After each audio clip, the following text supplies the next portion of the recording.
Whoa! These are really unstable. Okay. Hi everyone. Today I just wanted to do a video to explain a little bit about the stability ball chopper and how to do this exercise. I love this exercise. If you have read my book or follow my blog or social media pages, you'll know that I'm a big fan of the stability ball chopper. I have had a few messages from people recently saying they really struggle to find the balance with it and the ball's like flying everywhere. So I just wanted to give a few extra tips and cues to help you get this move, because I do think it's worth spending a little bit of extra effort to make it happen. The reason why I love this exercise is basically because it allows you to work through pretty much the full movement pattern of the invert to chopper in a way that a lot of the ground-based exercises that we do don't.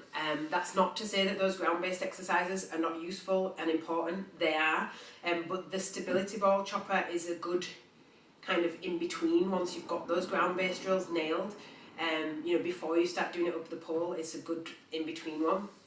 It really helps if you're learning the invert movement. It helps you to understand what that feeling of tipping back feels like, what it feels like to be in your chopper at the end, and what the engagement should be. So it's also really useful as a conditioning exercise for people who already have their invert really solid, but there's just things about it that they need to sort of tweak. For example, if somebody is inverting but they tend to kind of really round the shoulders forward a lot, doing this drill on the ball can really help them to understand what that back engagement should feel like, so that they can keep the shoulders back, and if they can condition it on the floor with the support of the ball, eventually they can then transfer that to the full invert. So yeah, or if there's other bits of the movement pattern that just aren't quite clicking, this is really helpful. One thing that I would say about it is, although the ball is giving you some support through the movement, so it's easier technically than doing it up the pole, it's still really, really hard, okay, because the ball is really unstable. It rolls around a lot, it's not easy. You're still working the exact same muscle groups and the same engagement that you would for your full invert. So you're still working the upper back engagement, you're still working your core really, really, really hard. If you see this exercise as a beginner and think, oh, that's going to help me, I can practice the invert on the floor, it looks easier than it is. It's still difficult. If you try to do this exercise and it's not happening yet, then try these tips that I'm going to give you, but if it's really not working, it could just be that you need to take a step back and focus on those ground-based drills again. Focus on, building your horizontal pulling strength, your core strength for that, tuck of the legs, and then come back to the stability ball chopper later. Please don't think that this is an easy exercise. It's not at all.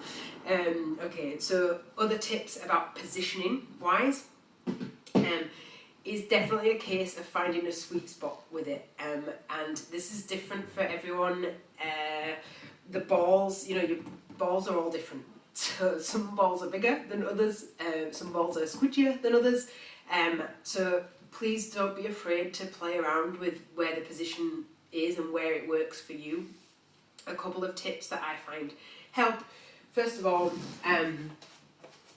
try not to sit, play around with the seating position, okay? So further forwards on the ball is going to give you a little bit more support as you go back. So if I'm further forwards on the ball like this, and then I do the movement from here, then as I come into my chopper, you can see that the ball is supporting quite a lot of my back. If instead I start further back on the ball, then as I come into the movement, so tuck and roll, it's a lot less stable because the ball is, not supporting quite as much of my back. So because there's less contact point, it rolls around a little bit more. So I tend to say either aim for like the middle of the ball or just slightly forward. And then in terms of where you are this way, If you are too close to the pole on the ball, and then there's more ball on this side, then as you tuck up and come around, the ball is going to roll outwards. So I would recommend sitting just ever so slightly, further away from the pole. So you're kind of middle to outside of the ball. That is going to give you actually, a much more stable position to work from. And then what else? Make sure that you are not starting in too much of an upright position. Okay, because if I start my chopper here, then what's going to happen is as I tuck up and go backwards, my arms are going to end up straight before my hips can get high enough to end up in my chopper. So this is not where you want to be. Instead, come down so that you're already in a sort of horizontal position and you're facing up towards the ceiling. Make sure that you're keeping your shoulders back, tuck, and then if you do your chopper from here, then you should end up able to get your hips nice and high. Make sure that you are not pushing off the floor to lift the knees, okay? So this is something that I see quite often, and one of the main reasons why I think the ball ends up all over the place. So you really, really need to be able to control this. If I come into my chopper and I even use the tiniest little push to lift the knees, then it's going to send me off like this. Yeah? So I can eventually get into the chopper, but I'm turning around. And it's really, really small amount of momentum that's doing that. So just really focus on tucking the knees up and not pushing off. So you want to be able to control it really well. You can do one foot and then the other if it makes it easier to get that initial lift. Finally, if none of that is working, you can do some progressions towards this, so you don't have to perform the full movement on the ball. One good one is if you've got somebody there to help, you can get them to just give the ball a bit of extra stability so they can just hold it and kind of guide the ball with you as you move. It'll stop it from rolling around too much. You can also just work on the tuck, so come into your start position and literally just work on this tucking part to here without the drop back into the chopper. It's really great because it requires a lot of core stability and you're still working your upper body pulling strength.